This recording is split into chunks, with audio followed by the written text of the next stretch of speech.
the formal history assignment for the day, I'd like to bring to your attention an article I saw in the Union Tribune this weekend, which basically said, why can't we all be purple? No, but reported Alice Walker. The color of purple was an evaluation of the red states and the blue states, and why the United States is now so divided. Divided almost to the point where we're uncivil, depending on which side we live in. In reality, we've always been, and I'd like to take you back on an historic adventure to realize that social change, political change, economic change, human change takes a long time.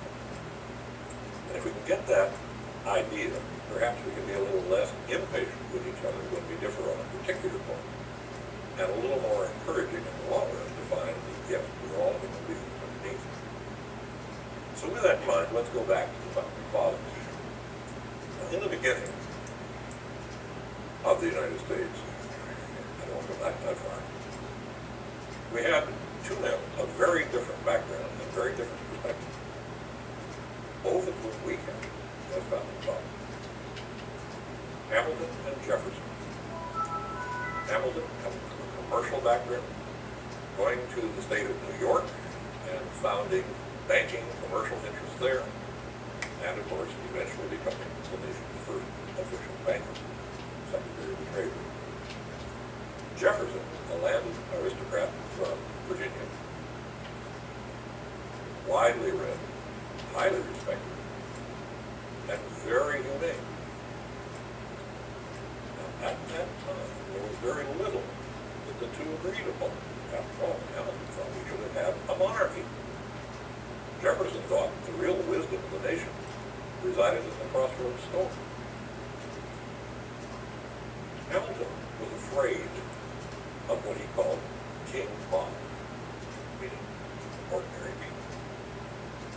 It's very easy at the beginning of the 21st century to realize that in the beginning of this country, of, by, and for the people, meant of, by, and for one white man in 17, because the requirements to participate in government were so stringent as to include not only property owned, but a bank account as well. Now with that in mind, how did we get to the point where all of us now are encouraged to participate, whether we do or not? Well, the good thing about this last election is we got more out than usual. Unfortunately, our more is less in terms of percentage than any other democratic nation in the West. Be that as it may, let's take a look at the interests that divided the country then and how they came through. Before I do that, let me just highlight that voting. It took 50 years to get every white man to vote. Andrew Jackson. It took another 40 years and a civil war to get black men to vote, and then they were systematically denied it in a variety of ways that we'll go into at this time. It took another 60 years to get women to vote, and it took another 40 years to get the 18-year-olds to vote, even though they had been the bulk of our soldiers all of the time. So now, we have a nation in which all of the adults, theoretically, can participate. So that means of, by, and for the people now has a different meaning. What does it? Aren't there still attitudes out there that say some are born to rule and many are born to follow? So no. Well, think about it for a moment. John Quincy Adams and Andrew Jackson represented again civilized, urbane aristocracy of New England. Jackson, the rough and ready entrepreneurs on the land of the Southwest. Jackson is the one who brought the mob to the White House, blood on their boots and all. He thought it was fun. Most of those who'd been involved before that thought it was a disgrace. Change is slow. Certainly the events leading up to the Civil War didn't happen at one time. But the fact is that the South was still agricultural. in its base, while the North was becoming increasingly industrialized. In fact, many would argue that's the reason the North was able to conquer the South. Tremendous industry. You say, what does that have to do with attitude? A great deal. Because the industries began to concentrate wealth at the top. Far more than just landed aristocracy, we now had concentrated wealth in commerce. And those two became antagonistic. Throughout the last part of the 1800s, we filled in the nation. Now, at that point, all ranges of Americans thought they were doing the right thing. They were, after all, following manifest destiny. We were together somewhat in our idea of conquering the Wild West. Did we accord equality, consideration,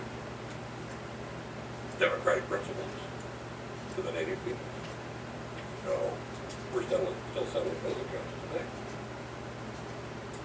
So we've been, as a group, a bit unwilling to accord to our opponents at any stage in our history the same rights we reserve for ourselves.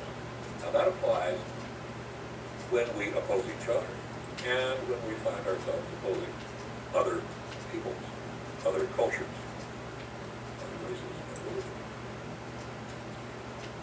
Now, World War I gave us another divide. It produced the regular income tax. We tried a little bit of it in the Civil War, but now it became a permanent fixture. Two types of taxes. The government will always collect one or the other remote. One is a progressive income tax, meaning that you increase the amount of tax as the income increases. In a way, you might say, in recognition of the fact that that person is profiting from the culture of the society more than others. So they would have more surplus or more optional money with which to support the system. The other is a regressive tax, and it's on consumption. We all have to consume. If we all pay the same amount of tax on consumption, it's regarded as a regressive tax because it hits most heavily on those least able to pay. You can see where that could lead to some political division. So you can see where the tax issue over time probably would lead to a situation where in 1920 we have Calvin Coolidge saying the business of government is business, followed by FDR, if we were in between, and FDR saying we, the people, must be able to stand up with nothing to fear but fear itself. We're all in this together. FDR's reward, by the way, was to be regarded as a traitor to his class. After all, the man was a multimillionaire who lived in a great mansion on the Hudson River. How could he possibly take the part of impoverished 25% of the population was unemployed at that time? People at the bottom. But the fact is, he had Jeffersonian ideas. Coolidge understood Hamilton. All the way back to there. Finally, we get to the fact that following FDR's dominance, the Democrats have controlled Congress, or had controlled Congress, for a rather long period of time. The last stretch was some 40 years. Those who are out of power want to get into power. In this case, Newt Gingrich figured a way to do it. They rode a double-headed horse. One was the traditional appeal to the wealthy, protect them, and reduce taxes. The other was an appeal to religion. Religion has been the hot issue in this country, off and on. We've had something called the Great Awakening in the late 1800s. So, what does that have to do with the rest of us? Well, it permitted the Postmaster General of the United States to open and read your mail and bring charges against you if you have anything in your correspondence that might be considered current. Now, that's an invasion of privacy or something. Yes. But in response to the heavy pressure, heavy political pressure of the Great Awakening, and a group, interestingly, called the Know Nothings, we went through a period of such suppression, such regulation, that it was bound to lead to some kind of an explosion, some kind of a change. Well, of course, at that time, the scientific community was increasingly influential. The universities were the center of inquiry, and the intellectuals who still rode the horse that Jefferson had ridden, with intellectual property being very highly considered, were the counterpoint. And they still apply today. In an offhand way, with no bumper stickers. All the media and all the intellectuals at the university are liberals. All the bankers and all the commercial interests are not just conservatives, but reactionaries. Put it on a bumper sticker, that's it. We don't have to think about it anymore. And the editorial in this morning's Union Tribune suggests that if we look at the red states and the blue states, and we say this is the divide, you can find parallels all through history. And I don't mean this review to be at all comprehensive, but it just highlights some of those points along the way in which we've had heavy difference. The suggestion of the editorial is that if you put red and blue together, it makes purple. Now let's see. Are some of those states really purple?